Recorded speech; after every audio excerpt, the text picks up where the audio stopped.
y milenios, cómo también fue cambiando la actitud desde su posición, desde su postura, desde sus actividades, y cómo ahora somos el hombre tecnológico, el hombre cibernético, o el hombre que tiene, digamos, mucho tiempo sentado, mucho tiempo sedentario y mucho tiempo sin actividad física. ¿Lo logramos?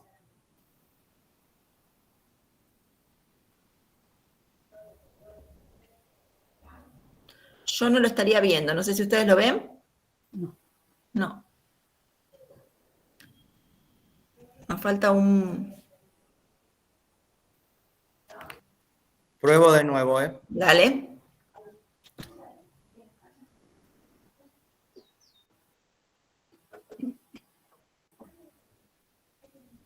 Ahí parece que engancha. Ahí vemos, si se ve. Ahí vemos toda tu pantalla. Ahí estamos. Esta habría que ponerla grande. Bueno, básicamente agradecer a dos de mis compañeros que trabajan, el doctor Julio Rico, que trabaja en Medicina del Deporte, y el doctor Agustín Carnicer, que viene trabajando fuertemente desde Reconquista por el trabajo del sobrepeso infantil y poder trabajar en vínculo con distintas organizaciones del Estado y de la sociedad para mejorar la salud y la calidad de vida de nuestros niños, niñas y adolescentes. La siguiente. Bueno, si uno dice sedentarismo es un problema de salud pública, tenemos un diagnóstico de situación, la verdad que está todo dicho y está todo hecho, se calcula que hay casi 2 millones de personas que mueren actualmente como producto de enfermedades crónicas no transmisibles, y ya hay mucha evidencia respecto a que la actividad física versus el sedentarismo cambian la posibilidad de sobrevida de muchas personas que tienen problemas, y Argentina, como otros países, invierte o gasta en salud para atender muchas de estas enfermedades crónicas no transmisibles que son producto de, digamos, de no haber desarrollado estrategias preventivas. La siguiente. Básicamente, cuando uno analiza si existen números, si existen encuestas, vieron que a veces uno dice no están los números, por eso no se pueden tomar decisiones.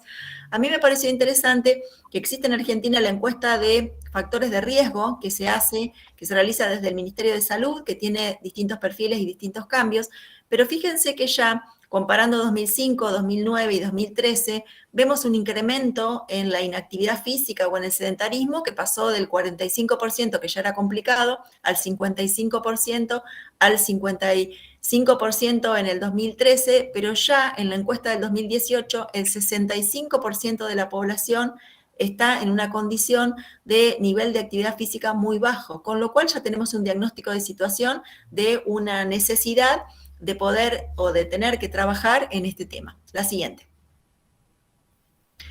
Bueno, también está claro, porque uno podría decir, tengo el diagnóstico de situación, pero falta saber si digamos, la inversión en actividad física o en trabajar en actividad física se justifica. Y fíjense aquí que hay una serie de beneficios que ya la Organización Mundial de la Salud plantea, básicamente vinculado con el gasto de energía, el equilibrio calórico, el control del peso, pero sí, lo que me pareció muy importante, el impacto sobre el riesgo de enfermedad coronaria, de accidente cerebrovascular, 2 instancias que se presentaron durante esta pandemia y que también se asocian con el coronavirus, reducción del riesgo de diabetes tipo 2, de cáncer de colon y cáncer de mama. Con respecto a diabetes, otra de las enfermedades que también significó un factor de riesgo para coronavirus, reducir el estrés, la depresión y la ansiedad, 3 variables que también vimos durante el confinamiento, controlar la hipertensión y fundamentalmente también mejorar la calidad de vida, mejorar la productividad laboral y disminuir también el ausentismo laboral. La siguiente. O sea que aquí tenemos que también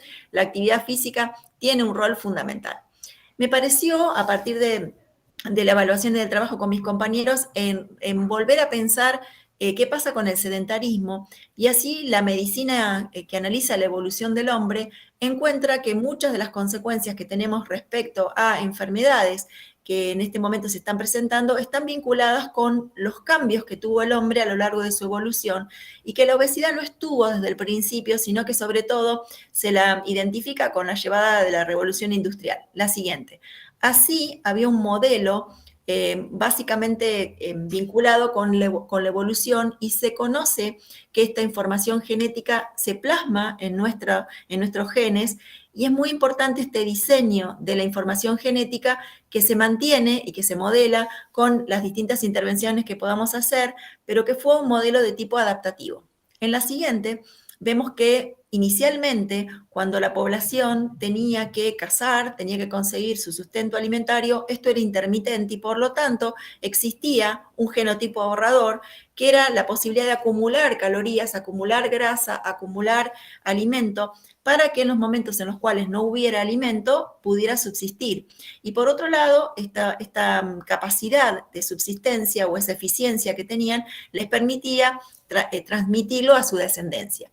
En la siguiente vemos que a través de modelos se puede revisar que esta cultura de los recolectores o de los cazadores con la actividad física determinaban genes que eran beneficiosos con una expresión genética correcta, que estaba vinculada con aumento de la masa muscular, con aumento de la capacidad para oxidar la glucosa y los ácidos grasos, con una posibilidad de evitar la resistencia a la insulina, con mayor volumen cardíaco, pero que esto en ese contexto era beneficioso, pero si uno pasa a una cultura sedentaria, a una cultura sin actividad física, se transforma en una expresión genética anormal y que condiciona muchas de las dificultades que tenemos actuales.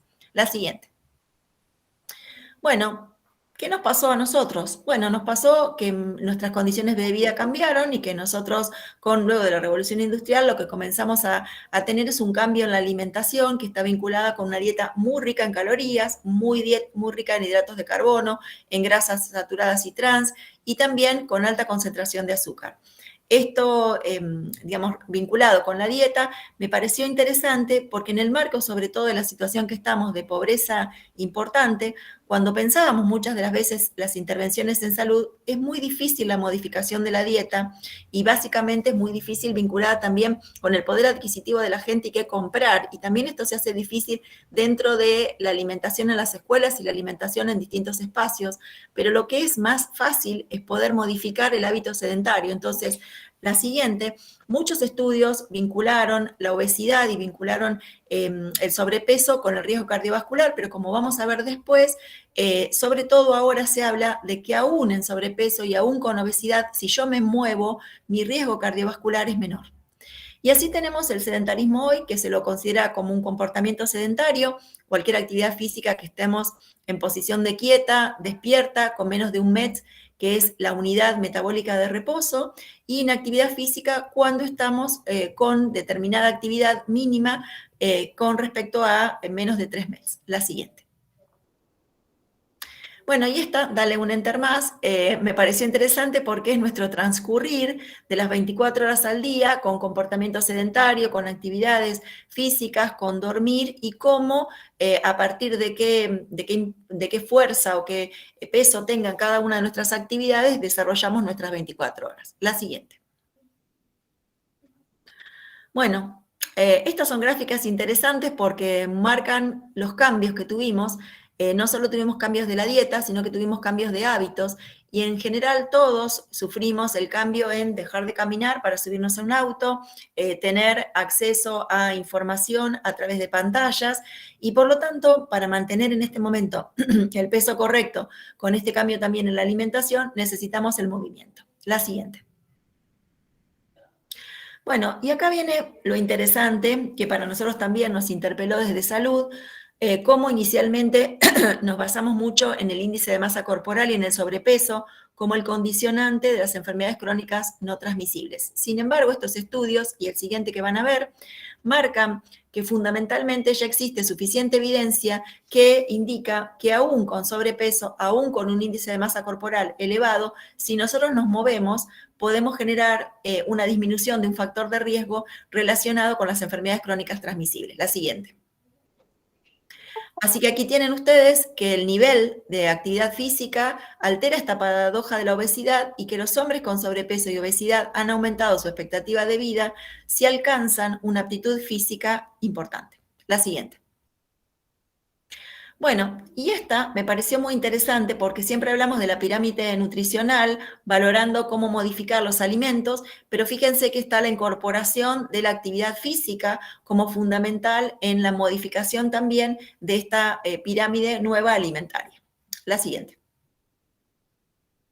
Bueno, Sí, hay un montón de estudios que marcan el sedentarismo vinculado con la insulinoresistencia, esta capacidad del aprovechamiento del azúcar en nuestro cuerpo, el exceso de tejido adiposo con localizaciones, pero también sobre todo las enfermedades que ven ahí. En la siguiente ven que nosotros trabajamos con enfermedades crónicas no transmisibles, que son un grupo de enfermedades, como vemos en la siguiente, que están vinculadas con enfermedades que se presentan a lo largo de la vida y que están vinculadas con enfermedades cardiovasculares, enfermedades pulmonares, enfermedades renales, diabetes, trastornos en la calcificación de nuestros huesos, que condicionan un peso muy importante en el mundo y en Argentina. La siguiente.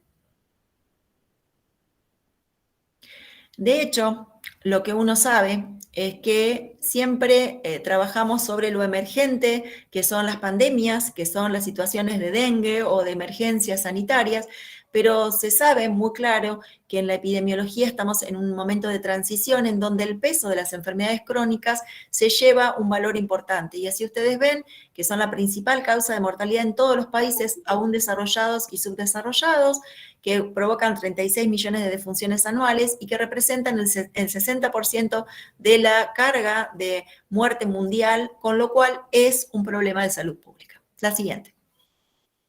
Bueno, y ahí uno diría, bueno, ¿qué podemos hacer con estas enfermedades crónicas? Podemos atenderlas, nos podemos dedicar a atender la tensión arterial, la diabetes de los pacientes, los problemas cardiovasculares, pero lo que uno trata de trabajar es en promoción y prevención, anticipándose, y ahí está muy claro que si uno modifica los factores de riesgo y dentro de estos factores de riesgo está el sedentarismo, uno puede lograr reducir el 80% de la enfermedad cardiovascular, los accidentes cerebrovasculares y un 30% de los casos de cáncer. La siguiente. Bueno, me pareció interesante una diferenciación por el dinamismo de condición física, que es la situación que permite estar dispuesto por nuestra naturaleza corporal, y aptitud física sería la capacidad física básica que tiene cada individuo por distintas cualidades. La siguiente, y en la siguiente ustedes ven un poco el dinamismo, si le das Enter, de una situación actual, un acondicionamiento físico, utilizar la condición física para llegar a una aptitud física. La siguiente. Bueno, ¿qué nos pasa con los niños, niñas y adolescentes? Existe una alerta internacional y una alerta nacional que está vinculada con el sobrepeso y con la obesidad. Nosotros en Argentina ya no tenemos un problema con la desnutrición infantil, sino que tenemos un problema dentro de la malnutrición con el sobrepeso y obesidad. Es uno de los principales problemas que tenemos. Este problema ya estaba evidenciado previo a la pandemia y que se incrementó realmente exponencialmente durante la pandemia.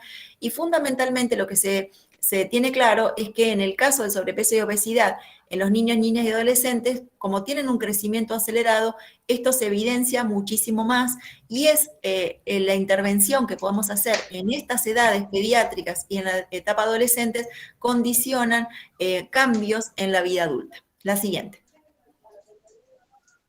Bueno, los datos que existen dicen que en el 2016 el 80% de la población adolescente no tiene un nivel suficiente de actividad física y en Argentina los datos a partir del Ministerio de Salud de la Nación dicen que 1 de cada 5 niños y adolescentes cubren la recomendación de actividad física diaria y que el sedentarismo es el principal responsable de niveles de sobrepeso y obesidad. La siguiente.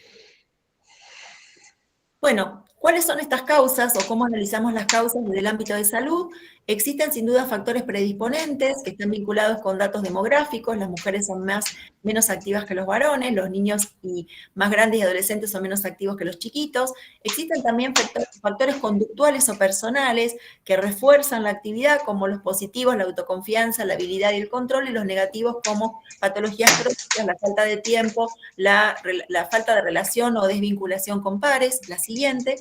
También están vinculadas con factores familiares, si hay los hábitos de más tecnología en la vida familiar, los trabajos paternos, la motivación o los estímulos, los socioambientales, y ahí nuestra configuración de las ciudades es muy importante porque la falta de espacios recreativos, la falta de plazas, la falta de espacios o parques seguros, un gran crecimiento poblacional con desorden en las grandes ciudades, la mecanización, utilizar escaleras mecánicas, sus ascensores versus las escaleras, el transporte público en cambio del reemplazo, digamos, del caminar o del andar en bici, los cambios en las prioridades curriculares que ustedes lo padecen y también, sobre todo, las restricciones en supervisión de personal idóneo y también todo lo que está vinculado con inseguridad y empobrecimiento. La siguiente. Bueno, me tomé el atrevimiento de que existen una serie de manuales, este es un manual de UNICEF sobre actividad física y prácticas necesarias para la vida, la siguiente, donde marca fundamentalmente que la actividad física es cualquier movimiento corporal producido por los músculos y que esta actividad física abarca el ejercicio, pero que abarca moverse. La siguiente.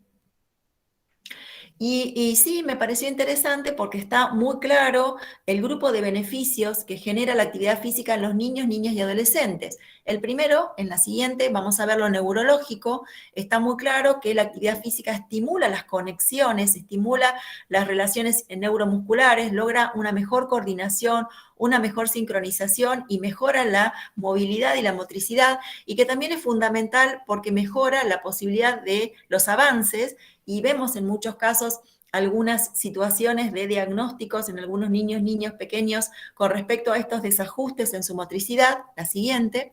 Por otro lado, tiene un impacto también sobre los músculos, porque nos genera una posibilidad de un tono muscular, nos evita posiciones viciosas que están vinculadas con deformaciones que también pueden redundar luego en la cronicidad. La siguiente. Desde el punto de vista también óseo, ganamos masa ósea y ganamos capacidad, digamos, de desarrollo muscular traccionando sobre el hueso, y este incremento también evita la osteoporosis al futuro y las posiciones viciosas y las fracturas o los accidentes en la edad adulta. La siguiente. Sobre lo cardiovascular, esto es muy interesante, disminuye la tensión arterial, nuestro mayor inconveniente es la hipertensión arterial, y disminuye la frecuencia cardíaca en reposo. La siguiente, y para los que están muy preocupados siempre por los resultados del laboratorio, nuestros perfiles lipídicos se modifican con la actividad física y entonces nuestro colesterol bueno, el HDL, que está como un angelito, sube, y nuestro LDL, que es el diablo, baja, y también disminuyen los triglicéridos. La siguiente. Y sobre todo, más allá de todo lo que está vinculado con lo orgánico, con nuestros valores de laboratorio, lo psicosocial disminuye la ansiedad, disminuye la depresión, mejora la autoestima, inclusión de reglas y normas de convivencia y de vinculación. La siguiente. Bueno, por otro lado, el deporte, que también ha sido definido por la Organización Mundial de la Salud como todas las formas de actividad física a través de la participación casual o organizada, que mejoran la aptitud física, el bienestar mental, las relaciones sociales y resultados en competencia. Está claro en esta guía que es fundamental en la vida cotidiana de nuestros niños, niñas y adolescentes. La siguiente. Y así también distintas visiones deportivas que a veces están como viciadas en algunas de las personas con las que interactuamos, que el deporte puede ser recreativo, que el deporte puede ser competitivo y puede ser una mezcla de recreativo-competitivo, que también es educativo y que también es un deporte la posibilidad del objetivo de desarrollar salud. La siguiente. Bueno, ¿cuáles son las recomendaciones en generales de actividad física? Y esto está recontra escrito, con lo cual digo, nuestro gran desafío es cómo pasar de lo escrito, de las guías, de las recomendaciones, a la acción. En la siguiente. Me parece muy interesante que volvamos a insistir que la actividad física junto con la dieta determinan una vida saludable y activa, y que es clave reducir el sedentarismo, y que incluso aún con algunas aplicaciones, que me pareció interesante esta guía de UNICEF que plantea, aún con pantalla uno puede lograr la movilidad o el movimiento de las personas. La siguiente. El primer ítem me parece que está vinculado con la situación de los lactantes, y esto es muy preocupante y lo vemos a diario, porque básicamente muchos de nuestros niños pequeños están en posiciones, digamos, de cochecitos o en camas o en espacios sin moverse, y a muchos de ellos antes de los 2 años ya se les incorporan las pantallas. Entonces es interesante cómo pensar también educar a los cuidadores, que son también gente joven, que muchas veces no se ha vinculado con el moverse, cómo es fundamental que el bebé lo pongamos boca abajo para que, digamos, desarrolle la posibilidad del fortalecimiento de su estructura cervical y de toda su columna, y que también en la siguiente vayamos generando una serie de juegos y una serie de vínculos con objetos para que pueda gatear, para que pueda tomarlos, para que se pueda vincular y que de esta manera también los conectemos. Es muy frecuente, y uno, digo, yo lo observo en el supermercado, esto de que los bebés están quietos en el cochecito con un algo que los entretiene sin poderse vincular, y que muchas veces rápidamente, como ya son bebés que nacen con una cabeza diferente a la nuestra, tienen una capacidad de vínculo con la pantalla. En este vínculo con la pantalla, que después vamos a ver, el gran riesgo está vinculado con la falta o digamos, la ansiedad o el exceso de los pases de pantalla que no están vinculados con poder soportar los tiempos y las esperas, que también generan otros efectos, digamos, superpuestos, que son los niveles de ansiedad o de frustración o de angustia. La siguiente. En el caso de los chicos más grandes, también existen recomendaciones de la Organización Mundial de la Salud de por lo menos 1 hora de actividad física de intensidad moderada o vigorosa, que realizar más de 1 hora de actividad física provee beneficios adicionales a la salud, que la mayoría de las actividades físicas deben ser aeróbicas y que se deben incorporar actividades de fortalecimiento de músculos y huesos por lo menos 3 veces a la semana. Me van a decir que esto está escrito, pero por supuesto, ¿y cuáles son los consejos? Que existan actividades en las cuales se puedan vincular con juegos, incentivar los amigos, incentivar la participación de la diversión y no lo competitivo, promover que ayuden también en tareas domésticas o que se muevan, y también que promuevan, digamos, las cuestiones de los vínculos de las frustraciones o de del no solo ganar como una de las actividades fundamentales en este intercambio. La siguiente. Bueno, y sí, 2 observaciones con respecto a las actividades físicas moderadas, que acelera, por supuesto, el ritmo cardíaco, pero permite que uno hable, y en estas están tareas como participación en juegos al aire libre, con animales domésticos, de caminatas, y la vigorosa o intensa, que ustedes conocen, donde ya hay una limitación, por ejemplo, por el gasto cardíaco, del hablar y demás, y que están vinculadas con ya una actividad de entrenamiento. La siguiente. Bueno, aquí tienen un listado que no nos vamos a detallar, específicamente plasmado en cuáles son las actividades y cuáles son los tiempos que se recomiendan en cada uno de los niños, niñas y adolescentes. La siguiente por la guía.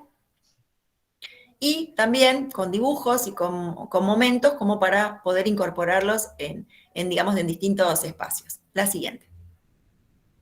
Bueno, ¿qué me pareció a mí para tomar, digamos, porque está todo muy escrito, hay guías, y cuáles serían algunas de las acciones en este marco de lo que un poco decía Pablo, de cuál es el rol nuestro? Bueno, el número 1 me parece que en el ámbito de la salud nos queda como un desafío la incorporación del tema en la consulta pediátrica.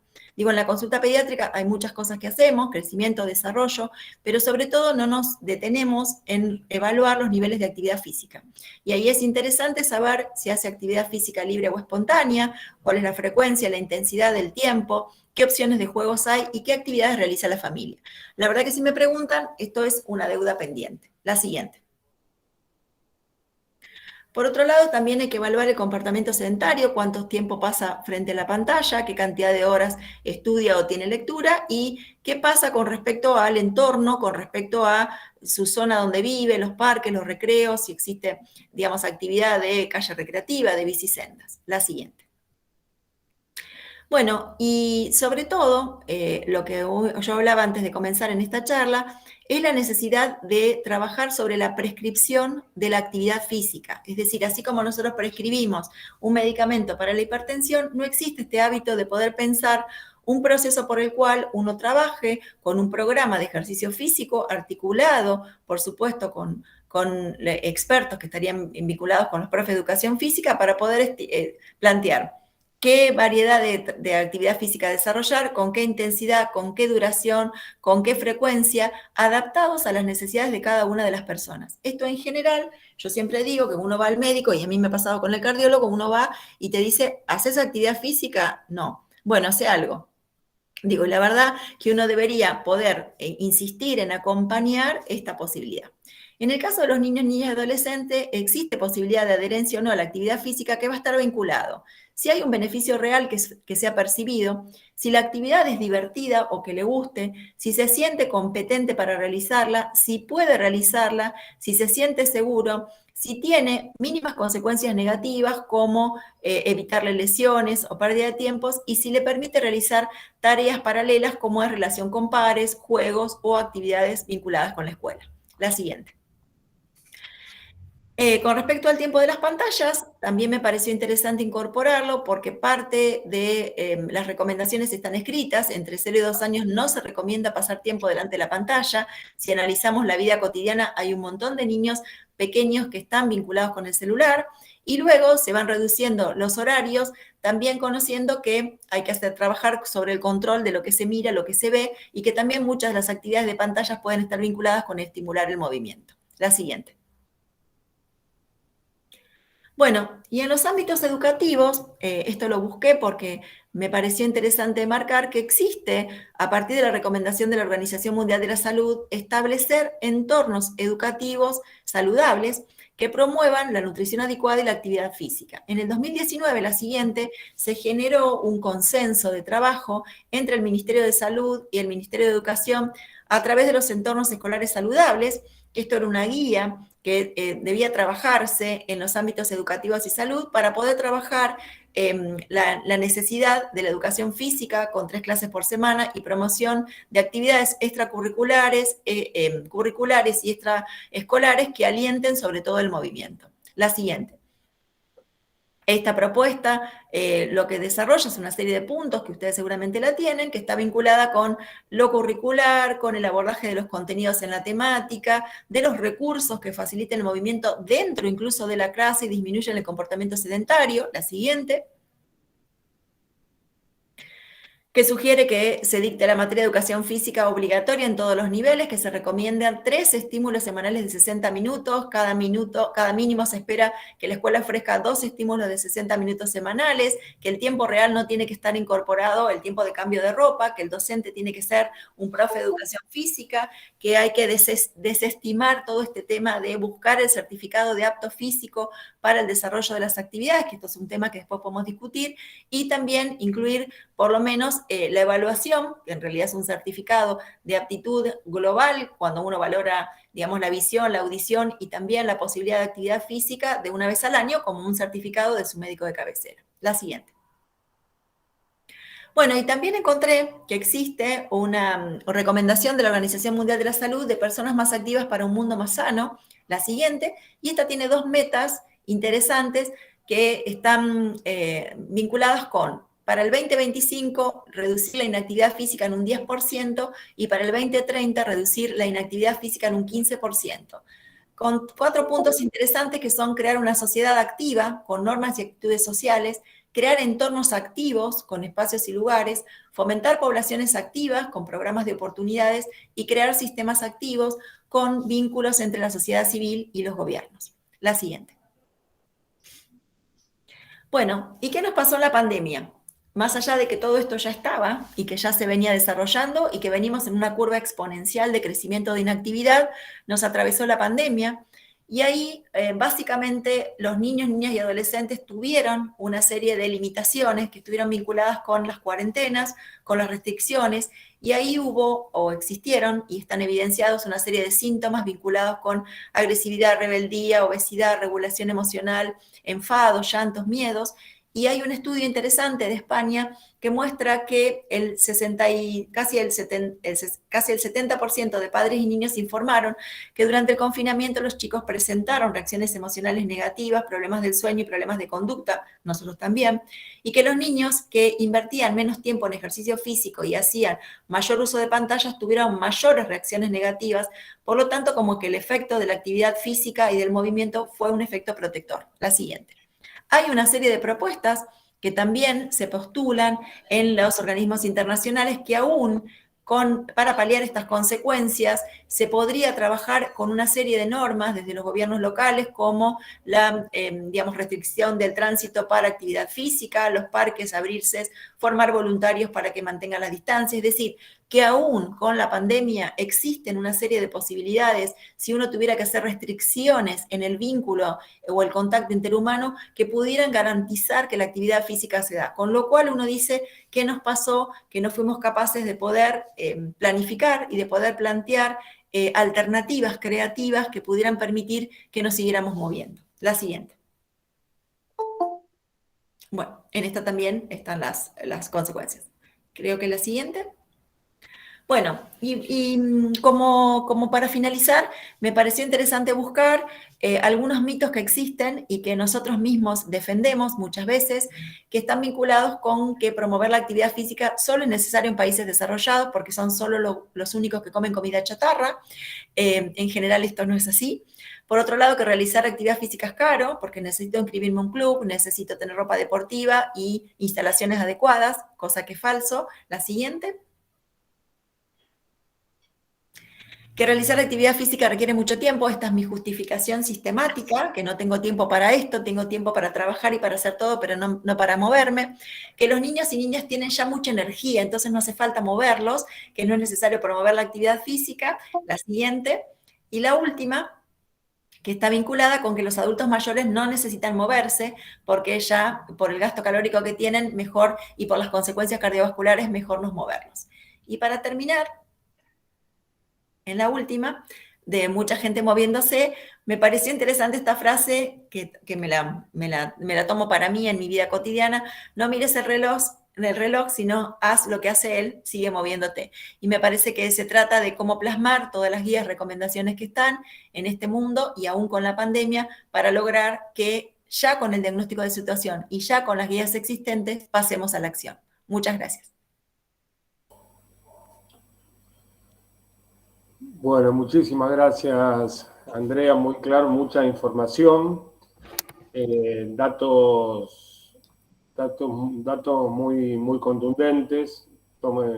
Anoté uno de estos de la Organización Mundial de la Salud, que hablaba que uno de cada 5 niños, este dato de Argentina, De Argentina. no estaba cubriendo las necesidades de mínima actividad física, y el de la Organización Mundial de la Salud hablaba del 80% de la población de niños y adolescentes que no estaban cubriendo esa necesidad, con lo cual... Exactamente.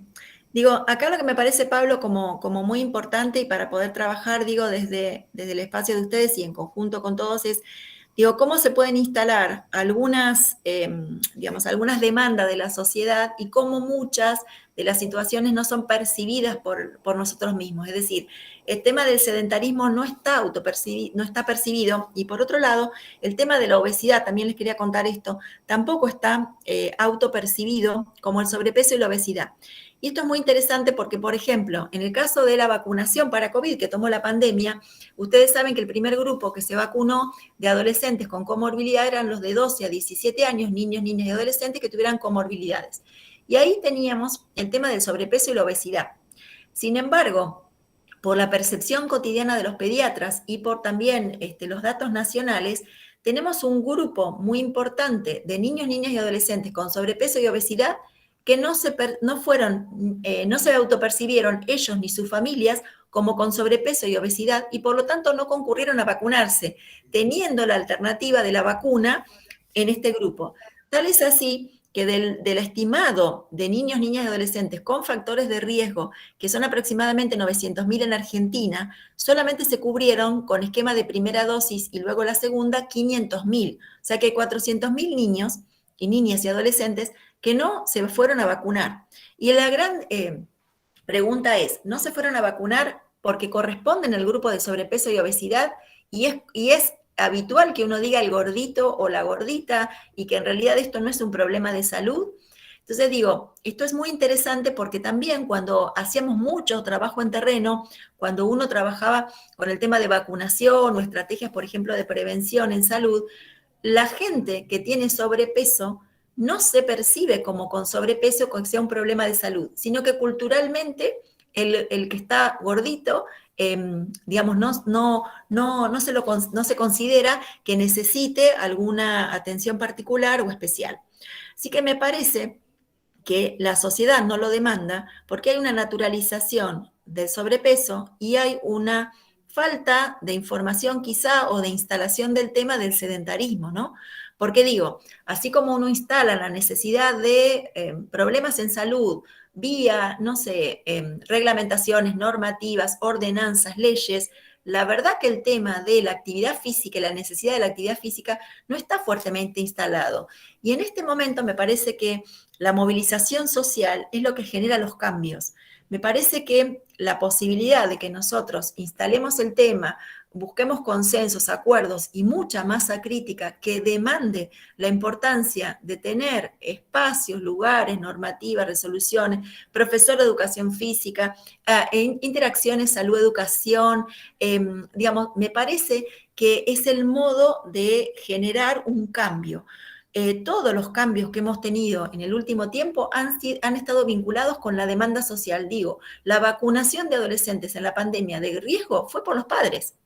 No fue el Estado sabía que los niños, niñas y adolescentes con factores de riesgo tenían más riesgo. Sin embargo, no se instaló desde el Estado esa prioridad. Fue la sociedad la que lo planteó. Entonces digo, si uno logra esta movilización social a través de redes fuertes que muestren que si yo modifico esto, gente, modifico la diabetes, modifico la enfermedad cardiovascular, modifico las secuelas, digo, me parece que es tan interesante el tema y tan interesante el cambio que uno puede generar, y hasta incluso logro economía. Se estima que si yo sigo en este nivel, el sistema de salud no va a aguantar, porque no va a aguantar la inversión en salud, porque cada vez las enfermedades crónicas son más y cada vez las secuelas de recuperar accidentes cerebrovasculares, de recuperar fracturas por osteoporosis, de recuperar amputaciones de pie diabético, digo, todo crece en un nivel exponencial y hasta las obras sociales, digo que si uno pudiera trabajar en esto, hasta incluso desde las obras sociales y de la seguridad social, la verdad que sería maravilloso. Sí, hay muchos aportes que se están haciendo en el chat de la exposición en general.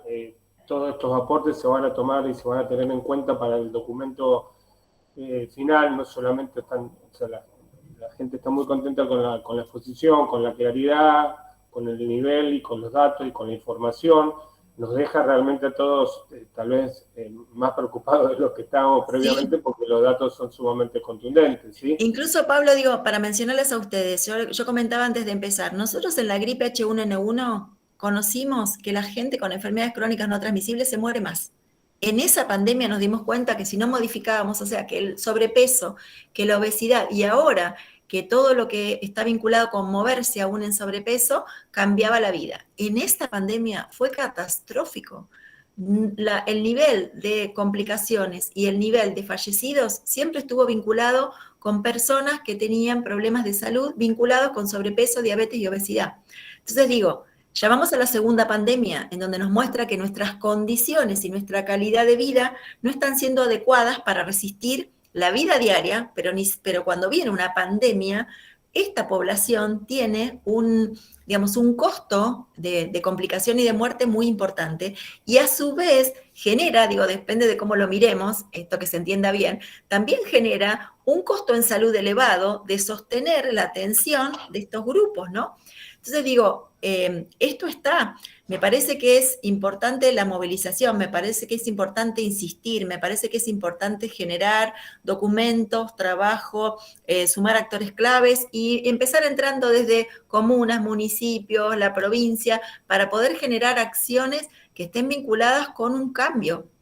Y en este momento, con este nivel de pobreza, es más fácil cambiar el movimiento que la dieta.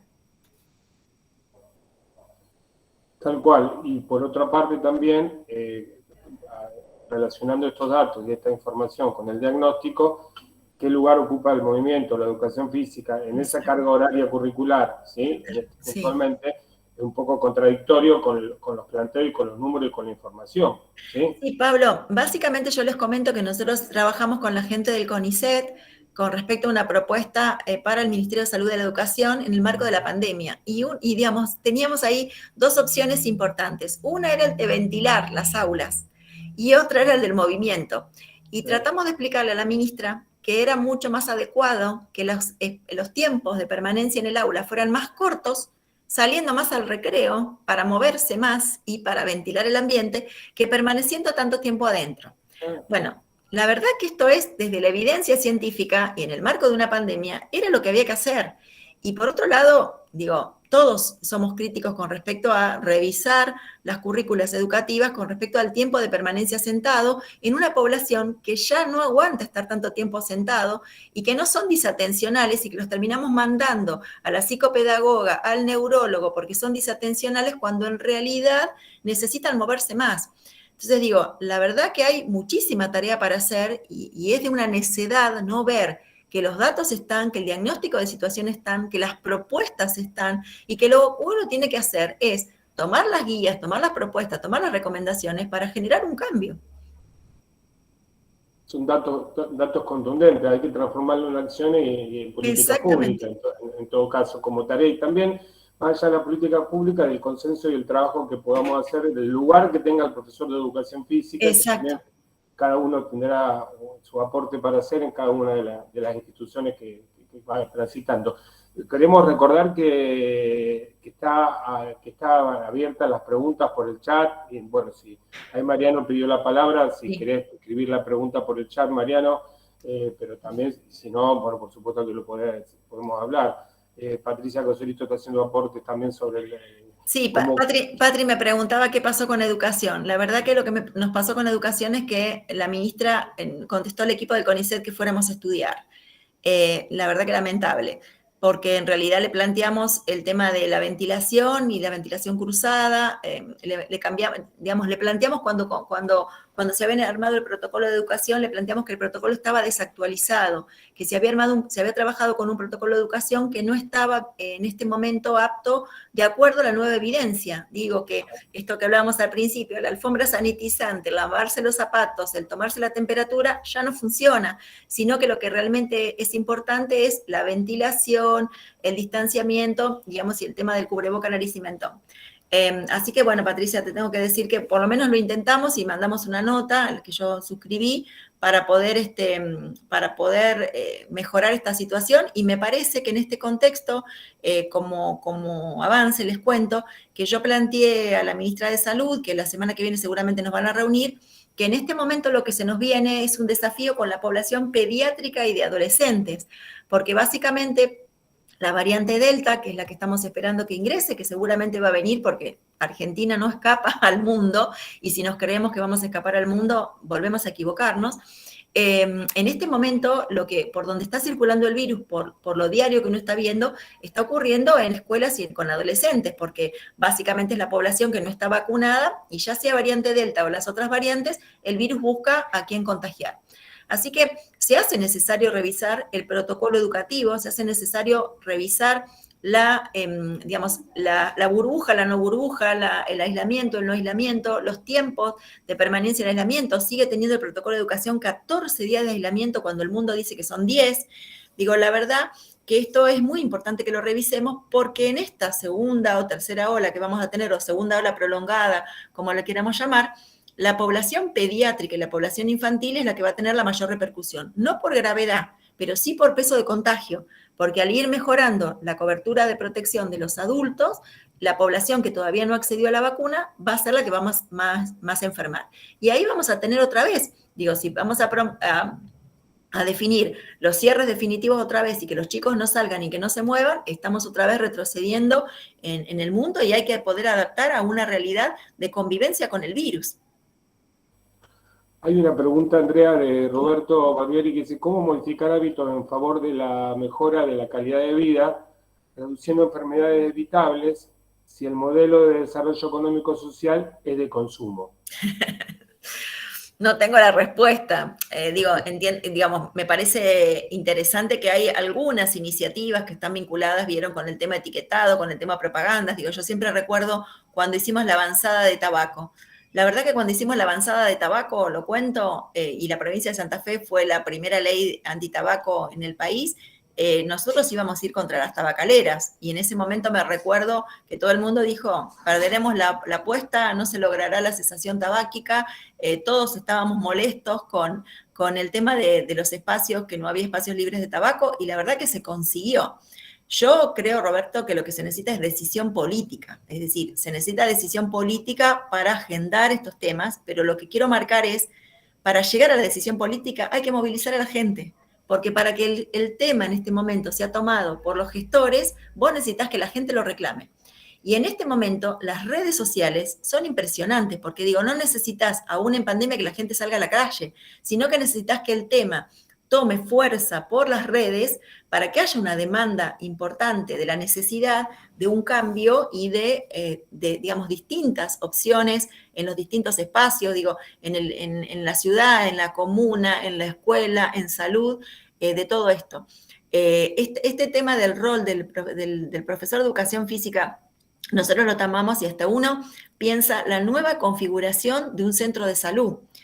En los centros de salud inicialmente se pensaban, y lamentablemente en esta gestión uno ve que te vuelven a reducir el centro de salud como el médico y la enfermera. Ya eso está recontra superado, porque uno necesita el médico, la enfermera, el psicólogo, el trabajador social, y hasta en este momento, si vos vieras los datos y analizaras los datos, necesitarías hasta el profe de educación física, porque en realidad, si vos tenés que mover a la gente, si vos necesitas actividad física, digo, la modalidad puede ser dentro, fuera, articulado con un club, alianzas estratégicas, pero vos necesitas que esa gente que vos le prescribís la educación física o la actividad física pueda ir a un lugar a desarrollarla, y que un lugar que sea seguro, un lugar que, digamos, que haya una actividad regulada, porque estás trabajando con pacientes crónicos. Nosotros hicimos una experiencia interesante que se llamó Cafisal, que le hicimos con algunos centros de salud de Santa Fe y Rosario, que fue dotarlos de algunos elementos que se pudieran utilizar vinculados con algunos profes de educación física para espacios. Muchos de nuestros centros de salud tienen los Zoom, y estos espacios son participativos donde la gente pueda entrar, y también con otros espacios que sí, más zapatilla, menos pastilla, me encanta, Fabiana. Sí, la verdad que es un repensar, ¿no? Y es un repensar todo. Pero vuelvo a marcar, me parece que agendarlo es a partir de la movilización social, y esa movilización social tracciona las decisiones. Algunos de los aportes que se están realizando se hablan del rol del profesor de educación física, de la familia, de la comunidad, de la sociedad en general, de esto de la priorizar el movimiento también, ¿no es cierto? Porque sí, pero incluso digo, Pablo, ¿cómo también vos de salud esto lo traccionás? Así como vos traccionás en que es importante que tome el antihipertensivo, si vos prescribieras la actividad física y vos estuvieras también convencido, porque también es un replanteo a la educación del equipo de salud, ¿no? Porque digo, si uno no tiene incorporado que la actividad física tiene que prescribirla y que tendría que interiorizarse de qué actividad, de cómo, cuándo, a dónde y demás, porque si yo le digo vaya y haga, no le digo cómo, no le digo a dónde y demás, me parece que esto se complica, y hay tantas alianzas estratégicas y tantos proyectos que me parece que son interesantes. Se me ocurría ahora, Pablo, que hay una serie de iniciativas y de proyectos. Hay ahora uno, creo que es de Bungibor, que está vinculado con proyectos que puedan estar pensados para cambiar aspectos, digamos, de la sociedad. Y hay digamos, a veces uno no se mete en estos proyectos de pensar en proyectos digamos, de opciones a premio y demás, pero que están vinculados con esto, que poder costear algunas experiencias, y también desde OPS, vinculadas, que a lo mejor les puedo hacer llegar también a ustedes para pensar cómo armar algunas propuestas que puedan ser interesantes y que después se puedan replicar. Yo me quedé pensando en el ejemplo que vos diste del centro de salud, que a lo mejor lo que también hay que profundizar es el trabajo en red, ¿no? Del profesor de educación física dentro del centro de salud. Exacto. En esa red institucional, donde está el predio municipal, el club y todos los agentes de esa red barrial, es el lugar donde derribar a los chicos para que puedan hacer esa actividad, o a los jóvenes. Pero hasta incluso, Pablo, desde el punto de vista económico, vos te resulta más económico costear, digamos, insumos que se necesiten para actividad física que los medicamentos que tenés que comprar después. Lo que pasa que esto es a mediano y a largo plazo, y este cambio de actitudes, digamos, todos los que salimos de la facultad de mi época salimos para atender, para lo asistencial. Nadie vino con formación en promoción y prevención.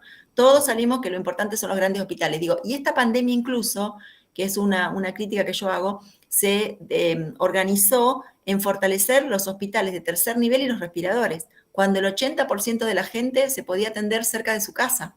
Entonces digo, cómo también las visiones sesgadas de la realidad hacen que vos fortalezcas espacios de tercer nivel que los podías necesitar, pero solo el 3 al 5% de la gente necesitaba un respirador. El 80% podría haber sido atendido y vos cerraste centros de salud, cerraste clínicas, no fortaleciste el primer nivel, no diste capacidad operativa. Digo, esto es interesante para trabajarlo, ¿no? Además de las preguntas que hicieron Patricia y Roberto, bueno, alguno más que se anima a hacer alguna pregunta, alguna inquietud, para que pueda responder Andrea. Estamos en tiempo de preguntas, de consultas. Los aportes están siendo todos relevados, que van a tener que ver con el informe y el documento que vamos a trabajar el 15, que nos vamos a juntar y vamos a tomar todos los aportes realizados por todos ustedes. Pablo, sí. El Vasco Sí. había hecho una pregunta que quedó perdida, a ver si él la puede formular. Perdón. Sí. Sí, Vasco, ¿querés decir la...? Vasco Alurralde, arriba. Sí. Pero que le haga arriba vos. Sí, ahí, sí, que bueno, directamente, dale. ¿Cómo les va a todos y a todas? No, simplemente, bueno, ante toda esta situación que tuvimos que atravesar, las actividades físicas y deportivas no fueron consideradas como esenciales. Y bueno, eso perjudicó enormemente todas las acciones y todo. Yo creo que los gobiernos de algún modo no tomaron las medidas más acertadas. Creo que por ahí fue el camino. Y que bueno, algunos de los que estuvimos en ese momento en la función pública, en mi caso a nivel local, municipal, no pudimos salir adelante con algunas de las demandas y algunas de las situaciones que se presentaron y que obviamente provocaron que todos estos mecanismos se exacerbaran y termináramos en una situación terrible, cada vez más compleja, porque la gente estaba prácticamente toda encerrada. Exacto. Entonces, bueno, un poco la pregunta era cómo desde los gobiernos podemos incidir para transformar esta realidad y ver de que sea considerada la actividad física y deportiva como esencial para que a futuro no nos pase lo que pasó ahora, y bueno, pensar en acciones concretas. Y que yo creo que, Andrea, vos de algún modo nos estás dando algunos indicios ya relacionados más con el área de educación, pero las políticas públicas, sobre todo actividad física y deportiva, deberían ser transformadas también, y creo que algunas de las acciones que vos estás mencionando serían muy interesantes, más allá de tener material o de incidir en forma directa a nivel político para, bueno, transformar esta realidad y que sea considerada la actividad física y deportiva como esencial. Yo lo que pienso, Adrián, es que en realidad cuando vos no tenés incorporado una preocupación o un tema, es imposible que lo pienses en un momento de crisis. Digo, lo que pasó en la pandemia estuvo vinculado con que para nosotros en lo cotidiano, digo, para el sistema de salud, la actividad física, el movimiento, el sedentarismo no está incorporado como una cuestión prioritaria que vos vas a defender, digo. Y hasta incluso, fíjate lo terrible que ocurrió, digo, la discapacidad la explotamos, porque digo, la explotamos en el sentido de que le cerramos las puertas y le prohibimos a todos los chicos, chicas y adultos con discapacidad, les prohibimos los centros de día, o digamos, cómo en esta locura de miedo frente al virus, cerramos todas las posibilidades. Y yo miraba, bueno, esto que les puse ahí de España, cómo aún en pandemia era posible mover. Digo, cuando yo veía que se cerraban los parques, que en los parques los juegos no, y que la verdad que me parecía como que era muy loco, que esto no estaba vinculado con que vos al tocar el juego te ibas a contagiar automáticamente al aire libre. Digo, pero bueno, me parece que fue, yo lo que reflexiono es que las crisis complejas como esta, y esto lo hablamos, me acuerdo con Marcos de Cajadillo, si se toman solamente de un ámbito como es salud, y nosotros no estamos preparados para pensar todos los aspectos y las miradas, y vos no lo tomás como en una convocatoria amplia de todas las miradas, donde estuvieran todos y los intereses de todos, cometés estos errores y horrores garrafales, porque te equivocás en las decisiones que tomás solamente pensando en una única mirada, que es la de evitar que se enfermen, ¿no? pero evitar que se enfermen de coronavirus, pero se van a lesionar en lo afectivo, en lo personal, en lo psicológico, en lo emocional, y me parece que este fue un gran error, y digo, creo que es interesante lo que vos planteás, y me parece que hay posibilidades de en este ir avanzando, y yo marco esto, la pandemia no terminó, pero hay una convivencia con el virus y no podemos volver atrás cometiendo errores, sino que hay que pensar en nuevas propuestas que permitan que avancemos, convivamos con el virus, pero que permitamos que, digamos, que el movimiento esté en nosotros. Y me parece que también estas iniciativas uno las puede ecualizar con ordenanzas, bueno, digo, y también creo que en estos momentos de política partidaria que se mezclan con la pandemia, hay que capitalizar la posibilidad de proyectos, propuestas, iniciativas, que bueno, hagan convencer a todos, independientemente del color político, para tirar para adelante. Porque digo, si hay momentos donde uno tiene que capitalizar la posibilidad de avanzar, es en los momentos de interés político. Yo esto hablaba con los papás de los niños con discapacidad cuando fue el gran tema de que no tenían vacunas, digo, es el momento del reclamo, es el momento de proyectos, es el momento de propuesta, y es el momento de romper la paciencia insistiendo con un tema para que pueda ser agendado. Así que sí, me parece que la propuesta tiene que ser desde distintos lugares, con distintas posibilidades, con iniciativas, con propuestas que puedan ser imitadas, con alternativas, y hay muchos gobiernos locales que digamos que en esta posibilidad quizá más chiquito, en un espacio, digamos, no tanta densidad de población como las grandes ciudades, pueden pensar en modos diferentes de vivir, ¿no? Yo relaciono esto con el próximo tema del próximo conversatorio, que también es interesante, porque es cómo funcionaron las instituciones. Exacto. El tema de Aldo Dubois y su próximo conversatorio, sí. ¿Qué hicieron las instituciones en la pandemia? ¿Qué hicieron los clubes? Claro. ¿Cómo reaccionaron para contrarrestar esto y poder trabajar sobre lo que dice Andrea? Hay una pregunta, Andrea, de Paula Ferroni, que plantea que si hay datos estadísticos de la implementación de políticas públicas en la ciudad de Rosario de cambios de hábitos.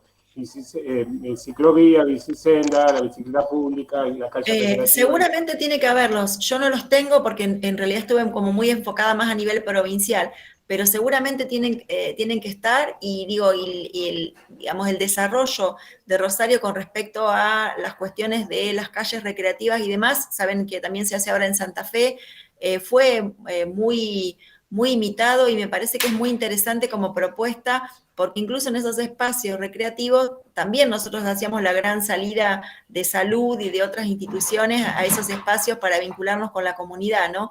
Y también me parece que todo lo que estuvo vinculado con otras intervenciones territoriales, digo, el ABRE y demás, también motivaron muchísimo esta posibilidad del movimiento. Pero datos no lo sé, puedo averiguar si les interesa, y podemos preguntar desde salud para que los tengan, sí. Por eso cuando hice tu presentación y hablé de Santa Fe Juega, este dato de los 190.000, que da un 60% de la población de 13 a 18 años de toda la provincia de Santa Fe, que son 318.000, eso tiene que ver con políticas públicas. Exacto. También, o sea, cómo hacemos, cómo pensamos, porque no era el movimiento y la competencia, sí, nada más. Digamos, inclusivas. Claro. Diferentes propuestas que no tengan que ver solamente con la competencia, sino con moverse. Sí, inclusivas, y para tratar de evitar todas las inequidades que tenemos en la provincia, porque muchos de esos niños, niñas, adolescencia, la primera vez quizá que pudieron participar fue a través de esos juegos, ¿no? Por eso es importante este tema de un poco lo que hablaba el Vasco, de cuál es la agenda pública, la agenda de la política pública en relación al movimiento. A ver si hay alguna otra pregunta en el chat. ¿Alguno que quiera hacer alguna pregunta y hacerla? No, una pregunta, sino es que está un poco relacionado y interesante lo que dice ella con el efecto de la pantalla, que me quedó a mí eso, que en realidad y fue el primer recurso que tuvimos que utilizar para sostener en realidad los grupos, para sostener a nuestros niños, para sostener... Entonces, hay una contradicción... Estuvimos en contradicciones constantemente, en realidad, pero eso fue una de las cuestiones que fue la única forma de poder acercarnos y de poder estar presentes, en realidad, frente a esto de incentivarlos a que salgan a caminar con su mascota, lo que sea, pero era siempre a través de la pantalla, no teníamos otra forma. Sí, y bueno, pero eso... Me pareció interesante, Aldo, que cuando vos revisás el material de UNICEF, te dice esto, es decir, la limitación de la pantalla, por supuesto, uno dice edades muy pequeñas, no, pero te dice justamente que la pantalla no necesariamente es nociva. Si vos a través de la pantalla podés lograr que la gente se mueva, digo, y en estos espacios de cuarentena y de recluidos, si uno pudo lograr que a través de la pantalla se movieran, ya lo lograste. Digo, no es que la pantalla es por sí mala, sino que la utilización de la pantalla está vinculada con qué se busca, qué se ve y qué acción tiene sobre el que la recibe. Si la pantalla es para adormecimiento y para tranquilidad y para que el niño no moleste, es una situación. Ahora, si la pantalla te interpela a moverte, si la pantalla te interpela a discutir, te interpela a intercambiar, a vinculación afectiva, vamos por la pantalla, porque digo, el mundo viene a la informatización. Así que me pareció, yo lo puse ahí justo, porque siempre hay como la pantalla es mala y estar al aire libre es bueno. Y en realidad, digo, y los niños que están en departamento y que quizá no tienen una plaza cerca y demás, quizá que se muevan o que bailen, es muy importante en el marco de moverse, ¿no? Otra de las cosas que también que fue, que bueno, que es tema ya de la próxima, pero una de las primeras habilitaciones que se hicieron en las entidades deportivas fueron los bares. Sí. Entonces, frente a eso, o sea, vos tenías el club vacío, en realidad solamente estaba el bar. Entonces, cualquiera iba y pedía turno para ir a tomar un café, lo que sea, y llevaba a los chicos. Pero después, lo mismo, o sea, la misma conducción te decía, pero poneme a alguien que no pueden salir del bar y que no se muevan los chicos. ¿Viste? Yo digo, pero a ver, en el imaginario de un chico, el profesor de educación física promueve el movimiento, entonces es imposible que yo pueda poner un profesor ahí para que le diga no te movas. Al contrario, claro. Entonces, no, desestimamos eso porque en realidad, bueno, pero es tema para la próxima en realidad. Sí, no, pero digo, lo que planteaba Adrián, me parece que las medidas no fueron coherentes. Digo, si uno hace una autocrítica, reconoce que hubo incoherencia y que en muchas estuvo, digamos, la cuestión de la presión, de quién presionaba más en algunos aspectos para la habitación y se lo justificó como una política sanitaria, y mucha no tenía justificación. Digo, cuando se persiguió a los runners, y esto lo digo porque fue una cosa de loco, digo, que el que corría solo, que aparte que el que corría parece que tiraba los virus hacia atrás, digo, yo recuerdo la cantidad de gente diciendo cosas muy locas, de que tenías que correr en el sentido contrario, bueno, digo, bueno, ya está. Y una última contradicción que aparecía con que el mismo pibe que iba al club tenía un protocolo y cuando iba a la escuela de educación física tenía otro. Exacto. Y era el mismo. Entonces, estas son las contradicciones que aparecen. A ver, Flavia levantó la mano que quiere hacer alguna pregunta. Flavia, adelante cuando quieras. Hola, ¿qué tal? No, yo más que estaba pensando a raíz de escuchar todo, soy profe de educación física y trabajo en todos los niveles, que por ahí una propuesta sería, porque nosotros, bueno, nos limitamos a incentivar a nuestros alumnos y de esta forma lograr que nuestros alumnos también incentiven a su núcleo social, ¿sí? Ese es el objetivo, por lo menos uno de mis objetivos, sobre todo en secundario. Pero también está bueno esto de crear una movida social a través de los medios, que es cierto que es lo que utiliza todo el mundo, lo que está bueno esto de que podamos hacerlo en conjunto, a ver, que todos sacar flyer y repartirlos, o sea, meterlos en nuestros medios y que se difundan, que sean virales. Eso me parece que sería un rescate positivo de toda esta charla, que lo podemos hacer entre todos. Era eso. Sí, me parece, Flavia, yo te lo mencionaba porque me parece que, vuelvo a marcar, la posibilidad de traccionar las gestiones está vinculada con la movilización social. Y en este caso, yo no soy de la época de las redes, pero digo, uno ve redes, como redes moviliza muchas de las tracciones que vos podés hacer y las modificaciones de conducta. Me parece sumamente interesante porque digo, en este transcurrir de la pandemia hay que empezar a pensar y a recomponer los errores cometidos. Y uno de los errores cometidos, digamos, seguir manteniendo población sedentaria y seguir manteniendo que la gente no se mueva, seguir manteniendo que la gente siga con miedo, porque digo, nadie pensó en una política o un proyecto para el adulto mayor. El adulto mayor quedó todavía encerrado. La gente no volvió a salir ni a caminar porque sigue sintiendo que aún tiene riesgo de morir. Entonces me parece interesante, sí, buenísima tu propuesta. ¿Alguna otra consulta, pregunta, inquietud que la podamos compartir con Andrea, que quieran plantearla? Tal vez algo positivo para sacar de todo esto, que a partir de las burbujas que existieron y que hoy ya no existen, sí promovió... quiere hablar. sí promovió que la clase de educación física sea mixta, ¿sí? A pesar de que algunos se resistían a eso, porque con las burbujas obligaron a que no se pudieran separar y volver a armar otra burbuja. Entonces, busquémosle la vuelta, porque alguna cosa, hoy no se discute la clase mixta, que la verdad que es una discusión media que nos deja media atrás en el tiempo, pero pensémoslo también como algo que llegó para quedarse, a lo mejor en este marco, ¿sí? Sí, Lechu. No, ahí en el chat, como dicen los jóvenes, se picó en un momento porque se empezó a discutir sobre el tema de los jóvenes y los adolescentes, si era que estaban abúlicos, si no tenían ganas y demás. Yo por ahí lo que pienso también, y que es un eje que podemos tomar. Cuando hubo una propuesta, cuando hubo una política pública, como contaba Pablo, el 60% de los jóvenes se enganchó para hacer actividades de movimiento. Y eso también me veo en otra. O sea, ¿qué propuestas hay? Porque podemos decir que los adolescentes son abúlicos, y es verdad, el que tiene un adolescente ahí metido en el sofá de la casa se da cuenta enseguida, sí, son abúlicos, pero ¿qué propuestas, qué políticas públicas tenemos para el movimiento, hoy por hoy? Entonces, en eso pienso. La demanda, yo creo que también, muchas políticas, y los que estamos en esto, tratamos de salir de las políticas públicas que actúan por demanda.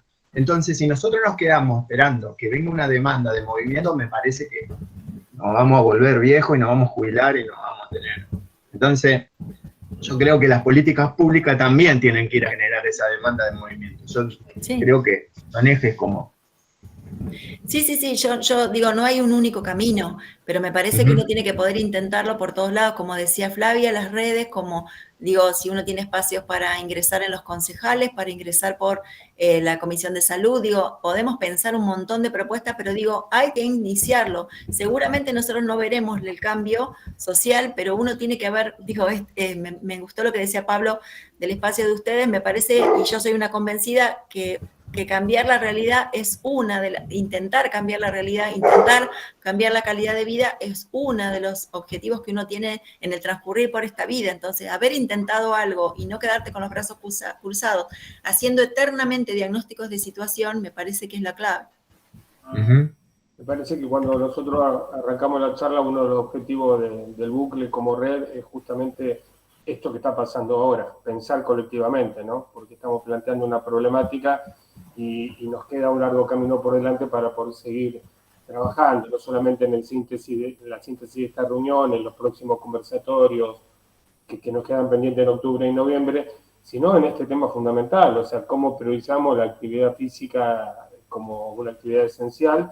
Y además, como decía Andrea, si no estamos alejados de lo que pasó en el mundo, la cepa delta va a llegar a Argentina de alguna manera, bueno, ¿cómo vamos a estar preparados? Y si van a ser las mismas reacciones que va a tener, las mismas decisiones que se van a tomar frente al movimiento que las que ya se tomaron. Este es el debate lo que nos obliga a pensar a futuro también, ¿no? Son 12:32, por eso no queremos robarle el tiempo a ninguno, sabemos que es un sábado y está todo complicado, y tampoco Andrea, pero si hay alguna pregunta más que la quieran hacer, que la quieran expresar, que la quieran compartir, para poder ver si Andrea la puede responder. Yo, Pablo, como una propuesta, hay distintas instancias que podemos sumar con ustedes. Estaba pensando desde la Sociedad de Pediatría, porque estamos muy preocupados por el sobrepeso, obesidad y sedentarismo de la infancia. Hay distintos compañeros que están trabajando en distintos lugares, que incluso tienen a cargo secretarías de salud. Estoy pensando en Venado Tuerto y demás, que son alineados con lógicas de trabajo, que uno puede, digamos, como compartir un espacio de trabajo para pensar propuestas concretas, ¿no? Y a lo mejor también pedir ayuda a institutos que puedan, como decían los compañeros, ser mensurables, ¿no? Que uno pueda empezar una línea de base, tener un diagnóstico de situación, hacer intervenciones, es horrible la palabra intervención, hacer actividades, pero tengo un vicio de la epidemiología, hacer cambios o propuestas y poder mensurarlas, y me parece que podemos sumarnos desde distintos lugares, porque hemos trabajado, tengo muy buen vínculo también con la directora de Enfermedades Crónicas No Transmisibles, que es una compañera mía de la Facultad de Nación, así que también podríamos pensar en proyectos particulares. Se me ocurren muchas ideas para sumar al espacio. Hay una agenda muy interesante de trabajo y, bueno, y empezar a hacer medición, o sea, tener datos como líneas de base que nos permitan poder pensar en propuestas superadoras para transformar esos datos de la realidad. Hay unas últimas dos preguntas, porque levantaron la mano Flavia y Mónica Galván. Sí, nosotros hace unas semanas presentamos en la escuela un proyecto para hacer campamento como hacemos históricamente. Qué mejor que trabajar al aire libre y de esa forma educar. Tenemos un espacio educativo al aire libre que se inauguró en octubre de 2019, lo pudimos utilizar con muy pocos campamentos y después, bueno, se cerró todo. Estamos a 5 kilómetros, o sea, tenemos todas las condiciones porque se está trabajando mucho, se invirtió mucho dinero en eso y no lo podemos usar, o sea, no tuvimos la autorización tanto desde la supervisora como el supervisor de educación física, porque no se puede salir de la escuela. Entonces, por ahí, no sé, se me ocurre que si también todos estamos presentando proyectos como para que se pueda hacer y utilizar las plantas campamentiles o los espacios educativos al aire libre o los espacios que tengamos a nivel local, públicos, por ahí también sería una buena forma de presionar, me parece. Perfecto, es otra de las acciones a tener en cuenta para trabajar desde lo individual o desde los espacios institucionales en los que uno está involucrado. Y Flavia también quería hacer otro aporte. No, en realidad debo haber tocado sin querer, perdón. Pero se me ocurre, yo soy de Venado Tuerto. Y yo, por ejemplo, ayer tuve una salida con una escuela y no me pusieron para nada resistencia y nada, el supervisor estaba re a favor mío, no, sí, salí, que hace. O sea que es cuestión de presionar y dar con la gente que quiere esto, ¿sí? Pero me parece que a ver, yo siempre lo que critico de los conversatorios y que siempre lo discuto con mi marido, es que, a ver, tenemos que ser prácticos. Hablamos y después nos quedamos acá. Gente, ¿qué hacemos? Propongamos y hagamos algo, porque si no queda todo me encantaría, en el entusiasmo, que esto te da mucha pila, los conversatorios, mucha energía, pero el proyecto tiene que salir y cada uno desde su lugar, ustedes en Rosario, yo acá o lo que sea, tenemos que participar de alguna forma, porque si no nos quedamos en los que nos quejamos, en el librito, en el escritorio. Entonces me parece que esto tiene que ser alimentar algo y que sea concreto, y no a largo plazo, porque si no, no se da nunca. Nada más. Perfecto, Flavia. Por eso mismo lo vamos a convocar para el día 15, que de alguna manera queremos hacer una síntesis con los que participaron para ver cómo seguimos con todo esto, para no quedarnos solamente con la catarsis o con lo que nos dijo, con los datos concretos que nos dio Andrea, que son sumamente interesantes. ¿Qué hacemos con esa información para poder seguir trabajando y también seguir construyendo? Bueno, como recién decía Aldo, el próximo tema es cómo reaccionaron las instituciones deportivas frente a esto, ¿no? ¿Qué estrategias se dieron? Aldo es director de deporte de un club, el Club Regata de la ciudad de Rosario, por eso también los comprometemos a todos para el próximo encuentro, que en principio sería el 30, pero para seguir trabajando esta temática, o sea, este fue un gran disparador de Andrea, pero para seguir viendo qué hizo un club, qué hicieron otras instituciones, qué hacemos nosotros y qué podemos hacer desde el bucle como organización para acompañar estos procesos desde lo internamente, pero también hacia lo público, ¿no? Cómo darnos a conocer y cómo elevar propuestas que tengan impacto en la pública también, no solamente en el debate interno o en la catarsis. Así que yo quiero agradecerles, si no hay ninguna otra pregunta, ninguna otra consulta, agradecerle, bueno, a Andrea, ni hablar realmente la claridad con la que planteó el tema, realmente le podemos dar un aplauso a la distancia, porque realmente merecido, porque es realmente clara, contundente, y agradecer a todos los que están presentes y seguir invitándolos a participar de las propuestas del bucle, en este caso de este nodo, y encontrarnos, lo vamos a invitar a través de los medios digitales que ya quedaron registrados para el 15, para poder hacer una síntesis de este encuentro, y para el 30, que sería la charla, el segundo conversatorio con Aldo Dubois, de cómo cada institución deportiva, en este caso un ejemplo de un club, cómo reaccionó, cuál fue la estrategia. El ejemplo que dio recién del VAR fue muy claro para decir, dio la introducción a su charla, ¿no? Cómo tuvo que trabajar para afuera y para adentro de la institución para dar respuesta en el marco de la pandemia y en el marco de la demanda de los socios en las instituciones deportivas. Así que muchísimas gracias y nuevamente a todos y a todas por participar, y a Andrea, realmente fue tremendo la participación. No, a mí me encantó, yo agradecerles porque me sacaron de la pandemia del COVID, así que para mí fue un placer cambiar de tema y pensar algo diferente, ¿no? Y como decía Flavia, yo coincido, yo soy mucho de la acción y menos de tanto papel, pero digo, estos espacios ayudan y hay un montón de alianzas estratégicas que uno puede hacer de gente que está muy motivada para cambiar realidades. Muy bien. Bueno, muchas gracias a todas y a todos. Nos estamos viendo. Saludos. Chao, gracias Andrea. Un gusto verlos. Chao, Pablo. Muchas gracias. Chao, chao. Saludos. Chao, gracias. Chao, Ricardo.